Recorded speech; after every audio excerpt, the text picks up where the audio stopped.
This tutorial is on browser navigation. This tutorial covers the Home tab, the Office Flow tab, Tasks, the RX tab, and the Mail tab. The Home tab has several features. Note History will allow you to search for a visit for a patient using the patient, the date of the visit, if it was assigned to a specific person, or the author of the visit note.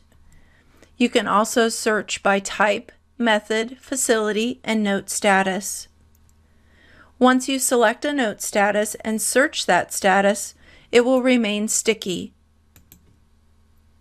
And that will be the default for each and every time you log into Eyefinity EHR unless you change that status. Once you document a filter, select Apply Filters, and a list will populate beneath. There's additional filters to the right of the Note History box, and these items are listed in blue letters. Anything listed in blue on the browser, this is a hyperlink so that you can go straight to that section. We can review my preliminary notes for today, all preliminary notes assigned to me, my finalized notes for today, and all my preliminary notes. Each item has a number next to it, and that just simply lets you know how many items will appear when selecting that filter view. Beneath the Note History, we have preliminary visits, and these have not yet been finalized. We have the date of the visit, the note author, the name of the patient. This is also a blue hyperlink, which will take us straight to the patient's chart. Under Type, we see Visit, and this is going to allow me to go straight to the visit note. I can review the note information. I can review the bill information, which is a CMS form. We see the status. We see an action of cosign, which if there's multiple providers in the practice and we need another provider to review a visit, we can select cosign and assign it to a different doctor.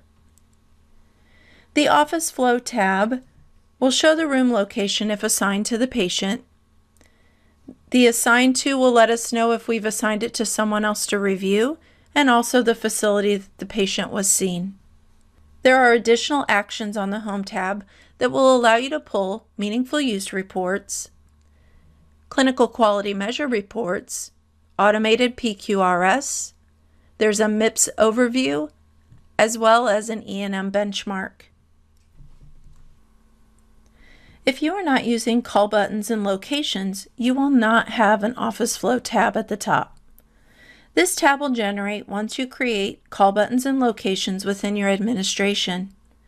There's two columns. There's a call buttons column and an Office Flow column. Under the call buttons, you will see the time a task was assigned to a patient, and the patient name is a hyperlink so that you can go to that patient's chart, the description of the task, the staff member that assigned the task, its status, and then an action column. Once this has been completed, your staff would select Done. To change the status from pending to completed, the Office Flow on the right will show the time, the patient name, the location that the patient is in the practice, and how long they've been waiting in that location, and the staff member that assigned that location. You do have filters at the top of both columns where you can filter your search. You can actually do a filter search for multiple statuses and different types. The RX tab is where therapeutic RXs will appear. Therapeutic RXs are generated by using the prescription plan within the ocular exam room. You can also create an RX here by selecting the Add New RX. The Refill Requests tab will provide you the ability to accept any refill requests that have been submitted from your pharmacy to you. Once you're set up with SureScripts, if you have any refill requests, you'll see a number in parentheses here, and you'll be able to approve with notes or changes, deny, or deny with a new RX to follow. You can only e-prescribe by patient and not for multiple patients at once. Select the medications for a specific patient by simply checking the box to the left of the patient's name.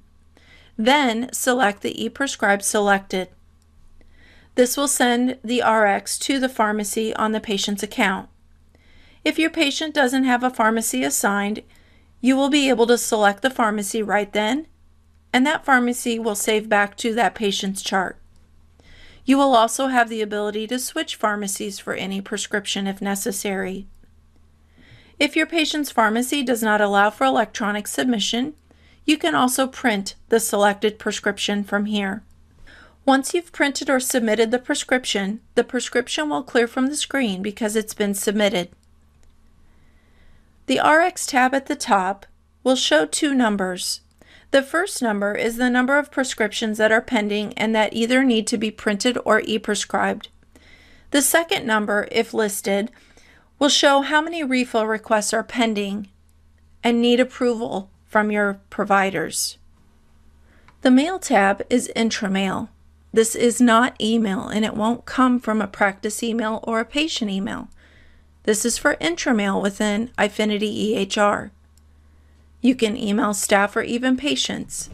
The intramail to the patients will go to their portal and are generated from your patient's chart. The patients can also send you mail from their portal. The Mail tab at the top provides two numbers.